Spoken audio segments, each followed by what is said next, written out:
पूज्य गुरुजन, साधु समाज, सत्संग प्रेमी सदात्माओं, माताओं एवं बहनों, आज हम लोग सब के सब परम सौभाग्यशाली हैं जो इस पवित्र ग्राम नौतन शाही ग्राम में संत हृदय साई स्वामी जी महाराज के सभी प्रेमी भक्त यहाँ उपस्थित हो पाए हैं। आज अखिल भारतीय संत मत सत्संग का 110वां वार्षिक महाधिवेशन जो 3 दिनों का होता है, उसके प्रथम दिन के प्रथम पाली के सत्संग में हम लोग सद्गुरु महाराज के द्वारा रचित सत्संग जो प्रथम भाग से प्रथम वेद मंत्र को हम लोगों ने सुना। ये संसार के सभी मानवों के लिए अमृत तुल्य है। जो मानव अमर होना चाहते हैं, जो मरना नहीं चाहते हैं, संसार के सारे दुखों से सदा के लिए मुक्त होना चाहते हैं, इस वेदवाणी को अच्छी तरह समझने का प्रयास करें। यह वेद कोई पुरुष के द्वारा नहीं बनाया गया। यह ग्रंथ अपौरुष है। अवश्य इस वेद का विभाजन द्वापर के अंत में, कलयुग के प्रारंभ में विभाजन करने वाले एक व्यास की उत्पत्ति होती है। इस कलयुग में वेद विभाजन करने वाले जो थे वो कृष्ण द्वैपायन, जो प्राशन मुनि के पुत्र थे, उन्होंने चारों वेदों के विभाजन किए। जितने चतुर्युगी व्यतीत होते हैं, हर युग में इसका विभाजन होता है और हर युग में विभाजन करने वाले व्यास की उत्पत्ति होती है। आज हम लोग सब के सब बड़भागी हैं जो इस मंत्र को सुनने का अवसर प्राप्त हुआ है। वेद भगवान संसार के सभी मनुष्यों को उपदेश कर रहे हैं। केवल मनुष्यों को क्यों उपदेश कर रहे हैं? इसलिए कि इस ज्ञान को धारण करने की शक्ति पशुओं में नहीं है, पक्षियों में नहीं है, देवी देवताओं में भी नहीं है। 84 लाख योनि में केवल मनुष्य इस ज्ञान को धारण कर सकता है। मनुष्य के अंदर में ही परमात्मा ने वह शक्ति प्रदान की है। हम सब के सब मानव इस ज्ञान को अवश्य है, क्योंकि यह बार बार मनुष्य का शरीर नहीं प्राप्त होता है। वेद भगवान ने कहा, हे मनुष्यों, जगत प्रसव करता ईश्वर का तत्व ज्ञान प्राप्त करने के लिए पहले बुद्धि योग करो।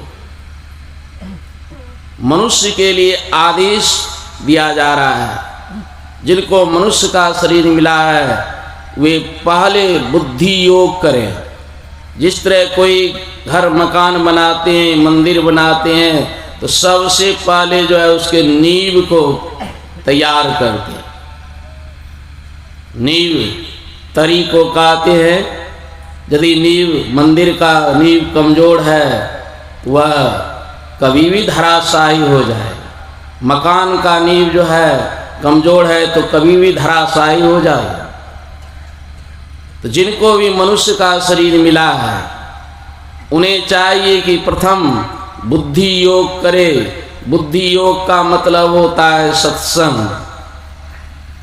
सत्संग करने का आदेश वेद भगवान ने किया।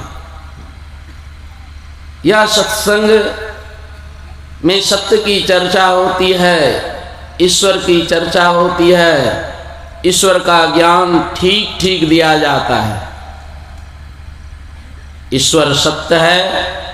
सत्य वही है जिसका कि विनाश नहीं होता है, जिसमें कि कोई परिवर्तन नहीं होता है, जिसका कभी जन्म नहीं होता है और जिनकी कभी मृत्यु नहीं होती है, वही सत्य है। सत्य सोई जो विनसे नाई।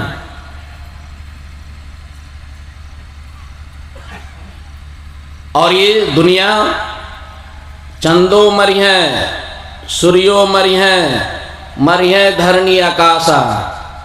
चांद की भी मृत्यु होती है, सूर्य भी नष्ट होते हैं, धरती का नाश होता है और ये आकाश पांचों तत्वों में जो सबसे सूक्ष्म है, ये आकाश का भी नाश होता है।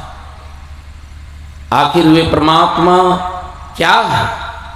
ये पांचों तत्वों में से कोई तत्व परमात्मा नहीं है। पांचों तत्वों से भिन्न तत्व है, वह है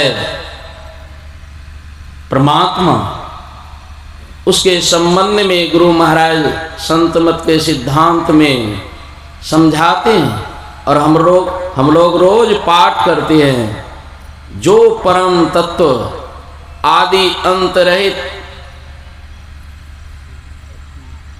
इन सारी बातों को हमें सिर्फ कंठाग्र नहीं करना है, हमें एक एक शब्द को समझना है, तभी हम संत मत में स्थिर रह सकेंगे। वह परमात्मा कोई तत्व नहीं है, वह परम तत्व है जिसका आदि अंत नहीं है, वह असीम है। एक शब्द तो जान लीजिए, अजन्मा, जिसका कि जन्म ही नहीं हुआ है। इसका मतलब जो पैदा लिए हैं, जो जन्म लिए हैं, वे परमात्मा नहीं है। एक एक शब्द पर हम यदि मानव स्थिर रहते हैं तब तो आपकी यात्रा और आपका जीना, आपका परिश्रम सार्थक है। नहीं तो हम सत्य से दूर हो जाएंगे, माया जल में पड़ जाएंगे और संसार में यह शरीर जब छूटेगा तो फिर 84 लाख जोनियों में भटकना पड़ेगा। इसलिए हमारे प्रभु जन्म नहीं लेते। जिसका जन्म नहीं हुआ है उसको हम दर्शन कैसे कर पाए? किसी भी इंद्रियों में ताकत नहीं है। हमारे मन में, हमारी बुद्धि में वह ताकत नहीं है कि जिसका जन्म नहीं हुआ है उसका पता पा ले। इसलिए वह परमात्मा अगोचर है। उसके बाद गुरु महाराज लिखते हैं वह सर्वव्यापक है। यह सबसे बड़ी बात गुरु महाराज ने लिख दी। सर्वव्यापक, वह स्थूल में भी है, सूक्ष्म में भी है, कारण में भी है, महाकारण में भी है। सर्वव्यापक का मतलब है सृष्टि के कण कण में वो परमात्मा है। एक तिल भी परमात्मा से कहीं खाली नहीं है। जड़ मंडल में व्यापक है, चेतन मंडल में व्यापक है। इसीलिए परमात्मा को सर्वव्यापक कहा गया। और सर्वव्यापकता के भी परे है, जहाँ प्रकृति नहीं है, प्रकृति के बाहर वह परमात्मा कितना है इसका कोई अंदाज नहीं कर सकता। जो उसके अंदाज करने के लिए जाते हैं। तो रामकृष्ण परमहंस जी महाराज कहा करते थे, एक नमक का पुतला चला समुद्र को थाने के लिए। जैसे समुद्र के किनारे पहुंचा, जैसे समुद्र को थाने के लिए जो है नमक का पुतला समुद्र में उतरा, कहते हैं कि वे पुतला ही गल जाते। तो जो परमात्मा को थाने के लिए जाते हैं वे स्वयं गल जाते हैं और परमात्मा में मिल करके परमात्मा के स्वरूप हो जाते। तुलसीदास जी ने कहा, जानत तुम्हें तुम्हें हो जाई, यह काम कैसे होगा। प्रभु सर्वत्र हैं, अंधकार में भी हैं, प्रकाश में भी हैं, शब्द में भी हैं, अमीर के अंदर हैं, गरीब के अंदर में हैं, अनपढ़ के अंदर में हैं, विद्वान के अंदर में हैं। सब लोग सब जगह परमात्मा है, लेकिन कहीं दर्शन नहीं होता है। और यदि इसी बीच हमारा शरीर छूट गया, सुन रहे थे केनोपनिषद में, यदि इस जन्म में ब्रह्म को जान लिया तब तो ठीक है, यदि इस जन्म में ब्रह्म को नहीं जाना तब तो बड़ी भारी है। कितना भी कोई विद्वान क्यों ना हो, कितना भी कोई धनवान क्यों ना हो, यदि ब्रह्म को जाने बगैर शरीर छूट गया आपको बड़ी भारी हानि होगी। वह बड़ी भारी हानि है, आपको दोबारा मनुष्य शरीर नहीं मिले, पशु पक्षी शरीर में चले जाएंगे, 84 लाख योनि में चले जाएंगे। इससे बड़ी भारी और संसार में क्या हानि हो सकती है। उस हानि से बचने के लिए संत मत सत्संग का कार्यक्रम प्रभु की कृपा से किसी किसी धरती पर हुआ करते हैं। आज के सत्संग में सुना कि परमात्मा सृष्टि के कण कण में है, लेकिन हमें कभी दर्शन नहीं होता है, ना बचपन में, ना जवानी में, ना बुढ़ापा में, संपूर्ण जीवन में कभी परमात्मा का दर्शन नहीं। मरने के समय भी परमात्मा का दर्शन नहीं, मरने के बाद भी परमात्मा का दर्शन नहीं। आखिर परमात्मा सर्वत्र है तो हमें दर्शन क्यों नहीं हो रहा है। इन सारी बातों को सुनने के लिए वेद भगवान संसार के सभी मनुष्यों को कहते हैं कि बुद्धि योग करो, यानी सत्संग करो। बिनु सत्संग विवेक ना होई, राम कृपा बिनु सुलभ ना सोई। तो सत्संग में आ गए, अब पता लगाना है प्रभु का दर्शन किस कारण से नहीं हो रहा है। बच्चे को भी दर्शन नहीं, जवान को भी दर्शन नहीं, अनपढ़ को दर्शन नहीं, विद्वान को दर्शन नहीं, पोथी पुराण पढ़ने वाले को दर्शन नहीं। क्या कारण है? एक कारण है, वह हमारा मन। हमारा मन जब तक चंचल रहेगा तो करोड़ों जन्मों में प्रभु दर्शन नहीं देंगे।